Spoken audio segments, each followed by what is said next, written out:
ঘটনা বগুড়ার শাহজাহানপুরের ভাদাইকান্দি গ্রামের। মামলা না তোলায় প্রাণ গেল আলামিন নামের ব্যবসায়ী। গত ২৮ জুলাই তাকে হাতুড়ি ও লোহার রড দিয়ে পিটিয়ে আহত করে প্রতিপক্ষ।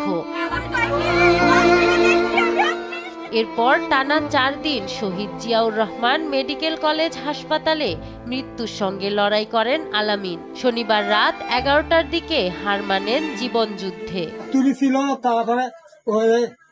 রড ছিল, তার পাইপ ছিল, তার পেস্তল আসলো, এরা মারিচ্ছে।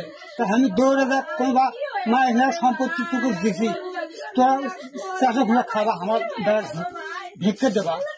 ওই কতি আর মমত ওই হাজির হবে লুরু গাটা।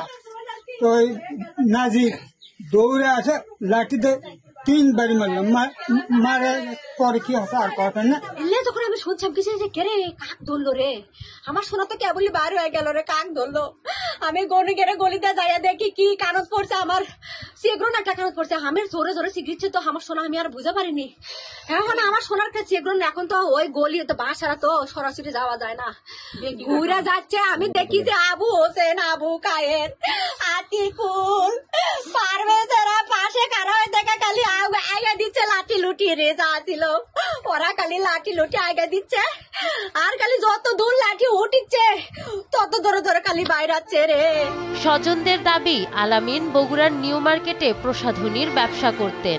১ একর কৃষি জমি নিয়ে প্রতিবেশী নুরুল ইসলাম, আবুল হোসেন ও ফজলুল হকের সঙ্গে বিরোধ চলছিল তার। এর আগেও ২ বার হামলার শিকার হন আলামিন। ২ বারই থানায় মামলা করেন তিনি।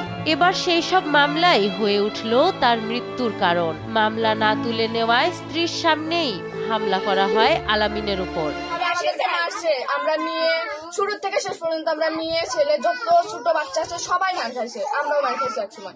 আজকে যে মারাটা মারছে আমার কাকারে, মারলো না কেন, ওরা হাতও ভেঙে দিচ্ছে, ঠিক আছে মারছে। ওরা এমন মারা মারছে, ওরা মারছে কি কারণে? ওরা ৪ হাত পাইলো, তারা ১০ ভাঙা কি জন্য দিল? ওরা ১০-১৫টা ভাঙা দিছে, ওদের আমরা বিশ্বাস চাই, ওটা আমরা মারবো না, ওদের গায়ে আমরা একটা হাতও দিব না, কিন্তু এই বিচার আপনারা করবেন। হামলার পর ১৫ জনের নামে শাহজাহানপুর থানায় মামলা করা হয়। পুলিশ জানিয়েছে অভিযুক্তদের গ্রেপ্তারে অভিযান চলছে। আমাদের কাছে এফআইআর দিলে আমরা ৩০ তারিখে মামলা রুজু করার পর আইনগত ব্যবস্থা হিসেবে আমরা আসামি গ্রেপ্তারের চেষ্টা করি সর্বাত্মক। এবং আজকে শহীদ জিয়াউর রহমান মেডিকেল কলেজ হাসপাতালে চিকিৎসাধীন অবস্থায় আলামিন মারা যায় রাত ৯:৩০ বা ১০টার দিকে। তো তারপরে আমরা আমাদের আইনগত প্রক্রিয়া আমরা আসামি গ্রেপ্তারের জন্য সর্বোচ্চ চেষ্টা করতেছি। এই নির্মম হত্যাকাণ্ডের দৃষ্টান্তমূলক শাস্তি চান স্থানীয়রা। নাহার বৃষ্টি, নিউজ ডেস্ক, দেশ টিভি।